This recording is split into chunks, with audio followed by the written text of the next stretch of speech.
अवधूत चिंतन श्री गुरुदेव दत्त. सेवा करा म्हणजे मेवा भेटेल, असे आपल्या मार्गात नेहमी सांगितले जाते.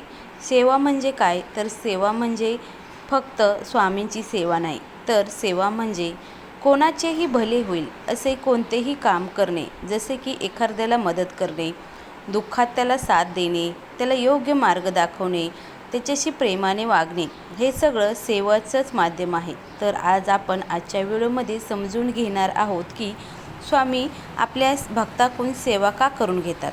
अनेकांना वाटते की सेवा म्हणजे फक्त स्वामींची सेवा करणे. ही तर सेवा आहेच, पण स्वामींच्या शिकवणीमध्ये सेवा यापेक्षा खूप मोठी आहे. एखादा माणूस अडचणीत असेल तर त्याला मदत करणे, त्याला योग्य सल्ला देणे, दुःखात एखाद्या व्यक्तीला धीर देणे, घरात किंवा समाजामध्ये प्रामाणिकपणे काम करणे, लोकांना स्वामीचा मार्ग दाखवणे, ही सगळी सेवाच आहे. म्हणजेच काय, तर जिथे स्वार्थ नाही आणि दुसऱ्याचे भले आहे तिथं सेवा आहे. सेवा आपले मन शुद्ध करणे. स्वामीच्या मार्गामध्ये सेवा म्हणजे मन शुद्ध करण्याची प्रक्रिया आहे. रोजच्या आयुष्यामध्ये आपण मनामध्ये अनेक विचार येतात. जसे की एखाद्याबद्दल आपल्याला राग येतो, द्वेष वाटतो, आणि जेव्हा राग येतो ना, तेव्हा माणूस काय करतो, सेवा करतो. म्हणजे काय, तर त्यांचे लक्ष स्वतःपासून म्हणजे दुसऱ्या इतर गोष्टी काढून आपल्याला सेवाकडे जर वळवलं तर आपल्या मनात जे काही नकारात्मक विचार येतात ना, ते दूर होतात. म्हणून आपल्याला सेवा करायची असते. सेवा केल्याने आपल्याला समाधान वाटते. म्हणून सेवा ही फक्त बाहेरची कृती नाही, तर आतून बदल घडवणारी एक साधनाच आहे. सेवा माणसाला नम्र बनवते. स्वामी भक्ताला सेवा करायला लावतात, कारण सेवा केल्याने माणसाचा अहंकार कमी होतो.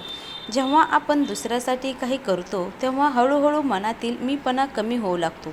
आपल्याला समजते की आपण फक्त एक माध्यम आहोत आणि काम करणारे स्वामीच आहेत. सेवा आपल्याला जीवनाचा अर्थ शिकवते. मी काय करत आहे, माझ्या आयुष्याचा अर्थ काय आहे, असा प्रश्न अनेक लोकांना पडत असतो. तेव्हा माणूस म्हणून फक्त स्वतःसाठी जगतो असे ज्यावेळेस करतो तेव्हा वाटतं आयुष्य खूप रिकामं आहे. पण जेव्हा तो दुसऱ्यासाठी काही करायला लागतो तेव्हा त्याला जाणवते की त्याच्या अस्तित्वाचा अर्थ काय आहे. जसे की तुमच्या एखाद्या शब्दामुळे एखाद्याला धीर मिळाला, तुमच्या मदतीमुळे एखाद्याची समस्या सुटली, तुमच्यामुळे एखाद्याला स्वामीचा मार्ग समजला, अशा वेळेला मनाला वेगळी समाधान येते. असे समाधान पैसे देऊनही मिळत नाही. कधीकधी अशी परिस्थिती येते की एखाद्याला मदतीची गरज असते. अशा वेळेला स्वामी एखाद्या भक्ताला माध्यम बनवतात, कारण अनेकदा ते चांगले काम माणसाकडूनच घडून घेत असतात. कोणाला मदत करायची असेल, कोणाला धीर द्यायचा असेल, किंवा एखाद्याला मार्ग सापडत नसेल, त्याला मार्ग दाखवायचा असेल, तर अशा वेळी स्वामी एखाद्या भक्ताला पुढे करतात. आपल्या शब्दामुळे, कृतीमुळे किंवा साथीतून एखाद्याचे आयुष्य ते बदलू शकतात. त्या क्षणाला आपण काहीतरी मोठे करत आहोत असे समजू नये. खरे पाहिले तर आपण फक्त माध्यम असतो, काम करणारे स्वामीच असतात. याशिवाय सेवेमुळे कर्मसुद्धा आपलं पिटत असतं. आपण निस्वार्थपणे चांगले काम करतो, इतरांना मदत करतो, तेव्हा आपल्या पूर्ण कर्माचा भार हलका होतो.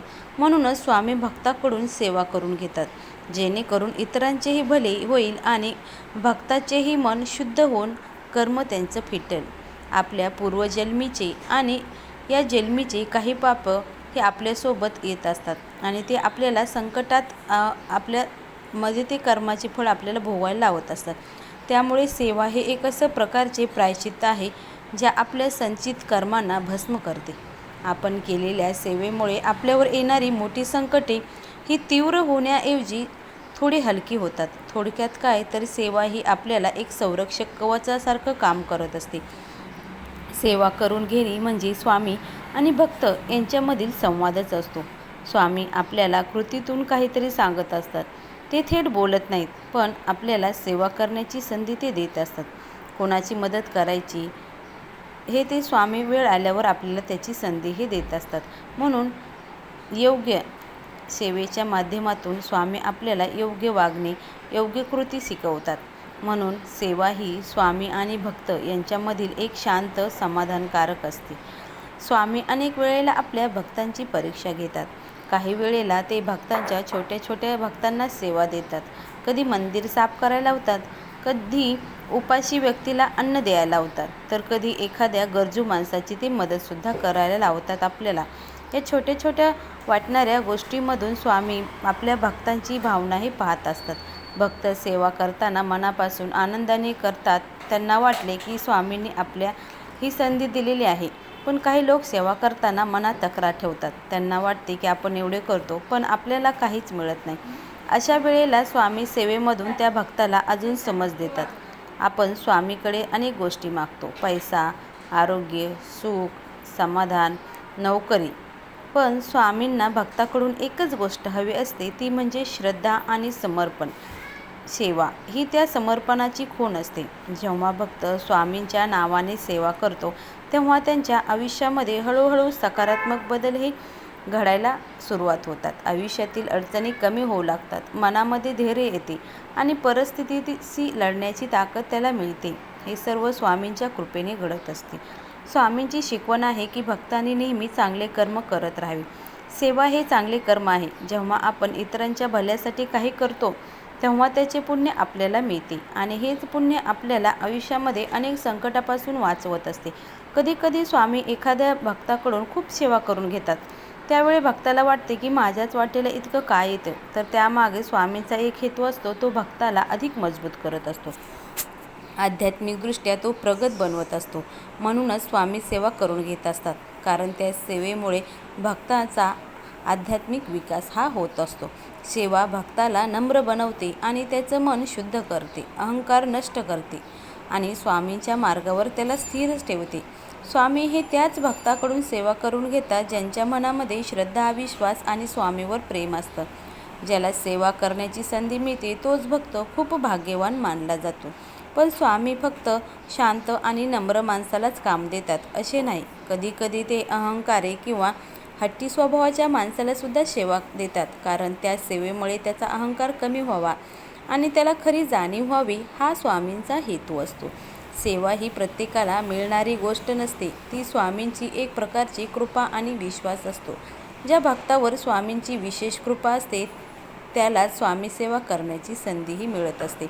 एक गोष्ट नेहमी लक्षात, स्वामी भक्तांच्या कल्याणासाठी त्यांच्याकडून सेवा करून घेतात, कारण त्या सेवेतून भक्ताचे जीवन बदलते, मन बदलते आणि तो स्वामींच्या कृपेला पात्र होतो. म्हणूनच जेव्हा कधी स्वामी आपल्याकडून सेवा करून घेतात तेव्हा ती ओझे समजू नका, ती स्वामींची कृपा समजा आणि ही एक संधी समजा, कारण प्रत्येकाला ही संधी मिळत नाही.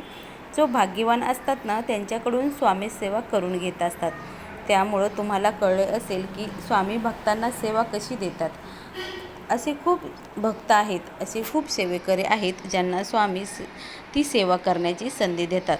त्यामुळं तुम्हालासुद्धा जर अशी संधी मिळत असेल तर स्वतःला भाग्यवान समजा, कारण स्वामी त्यांना सेवा देतात ज्यांना ती सेवा करण्याची ताकद असते.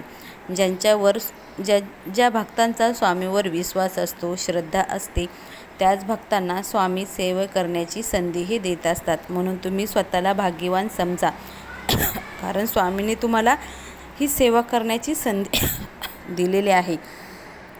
तर अशाच प्रकारे तुम्ही सेवा करा आणि मेवा मिळवा. त्यामुळं सेवा अशा प्रकारे सुद्धा सेवा ही करता येते. फक्त आपण पोथी पुराण करून किंवा ग्रंथ वाचून सेवा केली तर ती सेवा होत नाही. त्याच्यामागं दुसऱ्या प्रकारच्या सुद्धा सेवा असतात, ज्याने आपण म्हणजे स्वामी आपल्याला सेवेकरीही घडवत असतात. म्हणून आजपासून नेहमी लक्षात ठेवा, फक्त ग्रंथ वाचून काही होत नाही. आपल्या मनामध्ये जर इतराबद्दल राग, द्वेष, तिरस्कार असेल तर तुम्ही काहीही करा, त्याचा तुम्हाला कुठलाच फायदा होणार नाही आणि तुमची जी काही इच्छा असेल ती सुद्धा कधीच पूर्ण होत नाही. त्यामुळं अशा काही सेवा आपण ज्या काही आजच्या व्हिडिओमध्ये पाहिल्या असतील त्या सेवासुद्धा करण्याचा प्रयत्न करा, कारण दुसऱ्याला मदत करणे ही सुद्धा खूप मोठी सेवा आहे. एखाद्याला दुःखात त्याला आधार देणे ही सुद्धा खूप मोठी सेवा आहे. दुःखात जर त्याला आपण मार्ग दाखवला तर स्वामीसुद्धा आपल्याला नक्कीच मार्ग दाखवतात. त्यामुळं दुःखितांना, गांजलेला तुम्ही मार्ग दाखवण्याचा प्रयत्न करा, याच्यामध्ये सुद्धा सेवा आहे. तर अशा प्रकारे स्वामी तुम्हाला सेवा ह्या देत असतात. तुम्हीसुद्धा सेवा करा आणि स्वामींचा आशीर्वाद मिळवा. श्री स्वामी समर्थ. श्री गुरुदेव दत्त. अवधूत चिंतन श्री गुरुदेव दत्त. स्वामी महाराज तुमच्या सर्व चांगल्या इच्छा पूर्ण करो हीच माझी स्वामींच्या चरणी प्रार्थना. श्री स्वामी समर्थ. श्री गुरुदेव दत्त.